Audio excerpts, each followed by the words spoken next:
My dear friends, welcome again to this moment of reflection.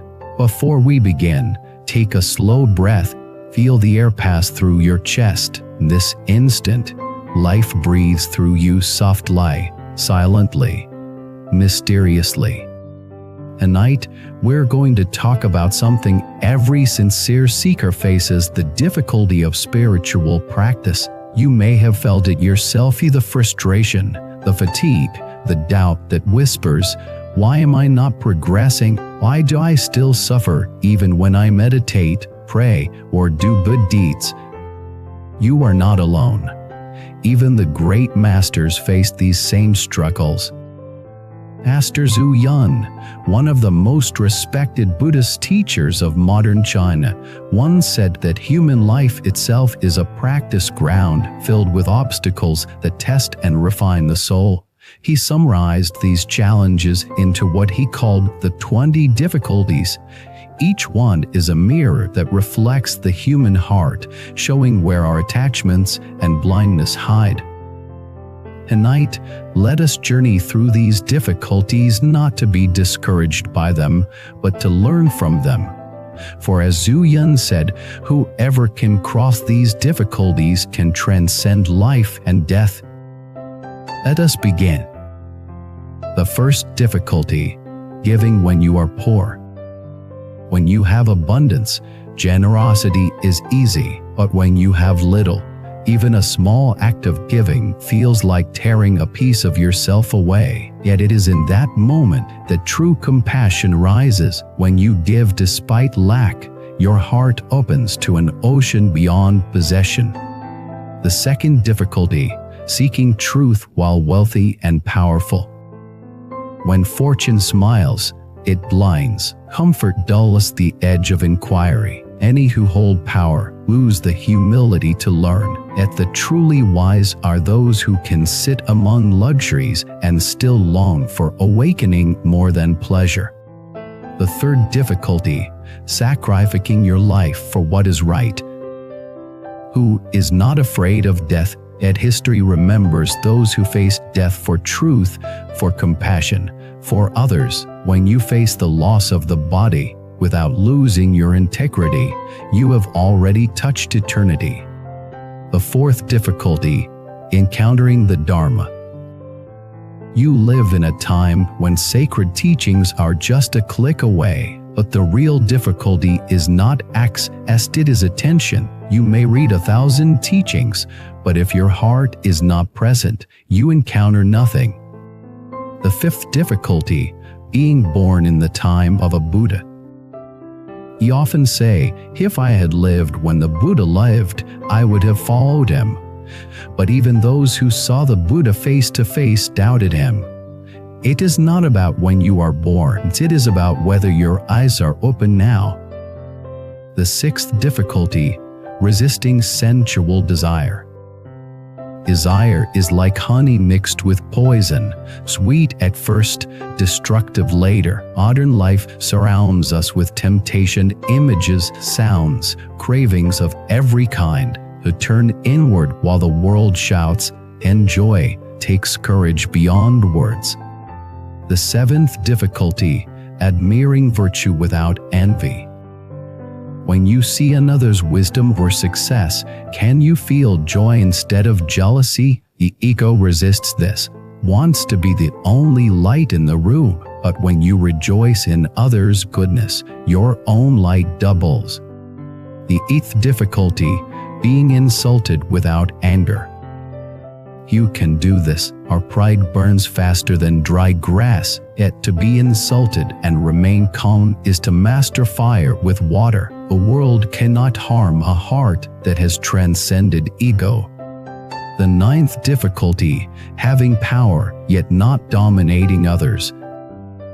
Authority tests the soul. Any who rise in status lose humility, but real strength is gentle, guides without controlling, leads without arrogance, and serves rather than commands.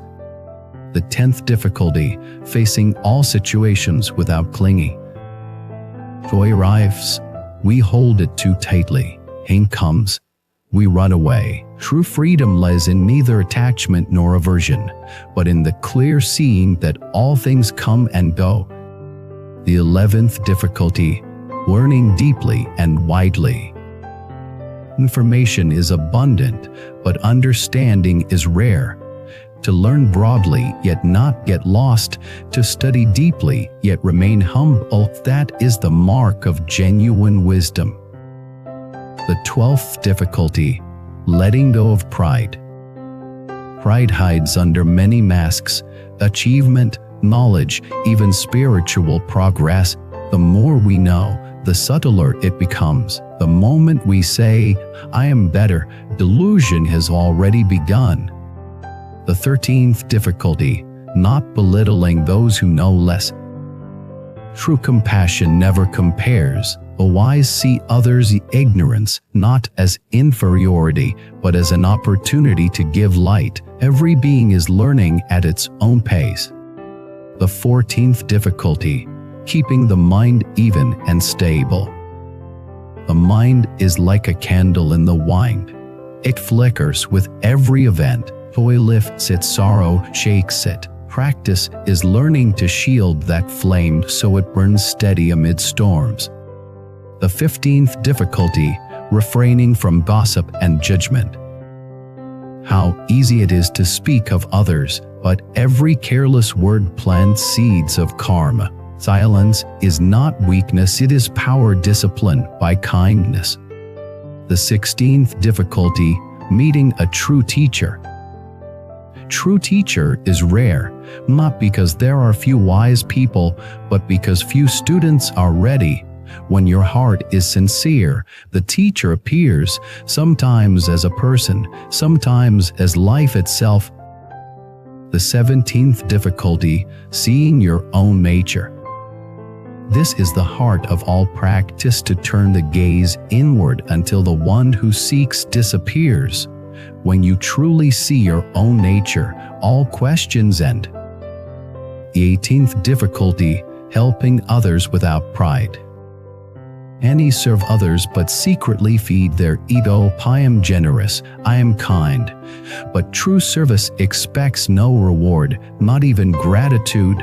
It is done quietly, like rain nourishing the earth. The 19th difficulty, remaining calm amid chaos.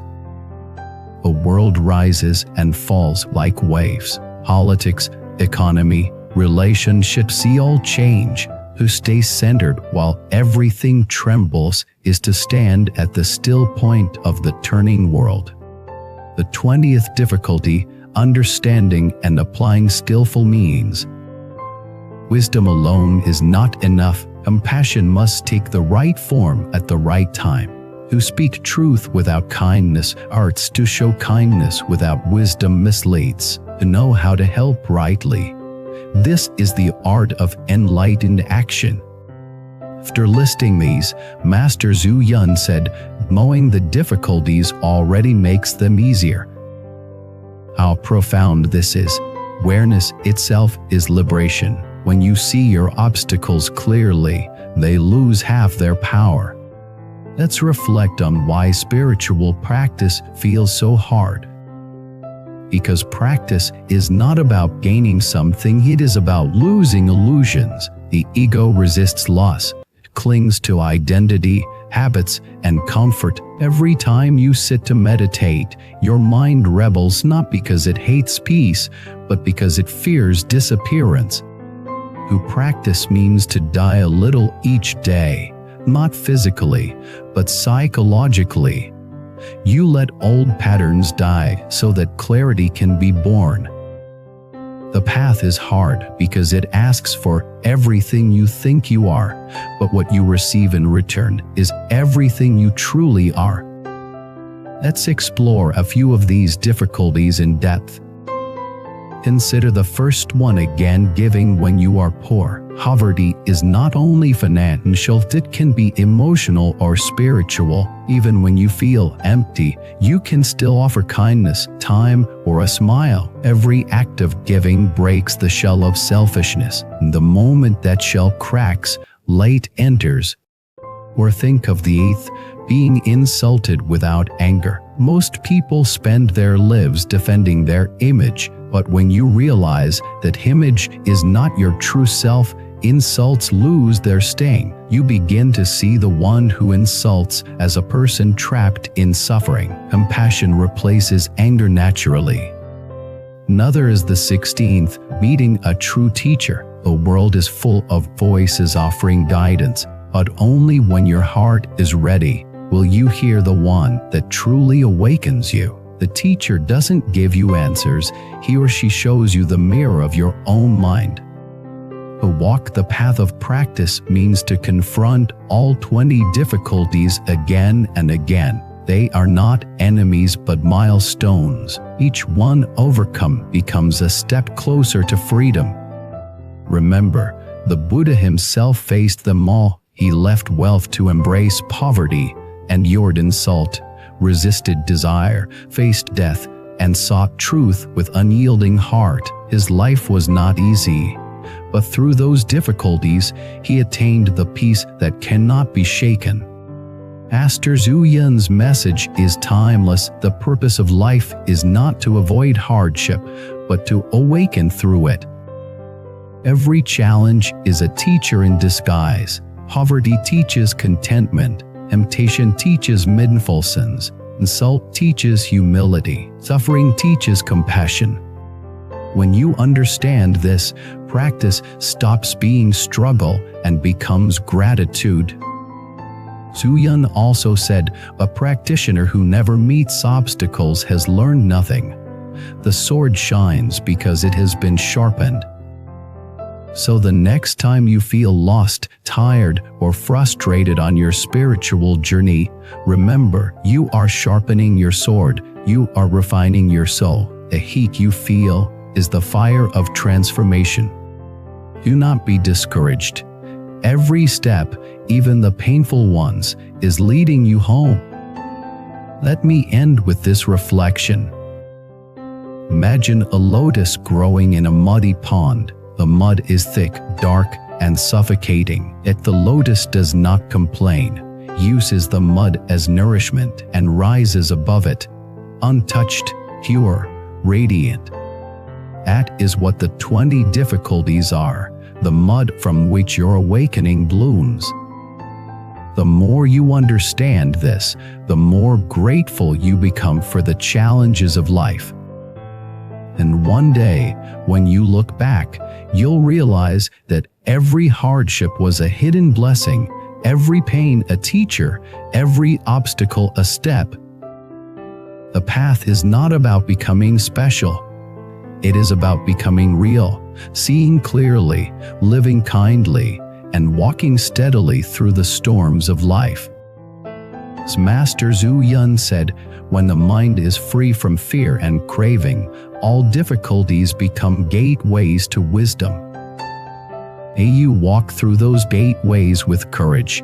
May you remember that struggle is not failure, it is transformation in motion. Thank you for watching this video. Please like, subscribe, comment, and share so that others may find strength in the understanding that the hardest paths led to the most peaceful hearts. Before you leave, here's something special. In Buddhism, we believe that every encounter carries a deeper meaning. Would you like to discover your true soul connection, the one written into your destiny? Take the Soulmate Test today and unveil the hidden truths of your journey. Click the link below and begin your path now. http://soulmate. You wisdom more, come, white.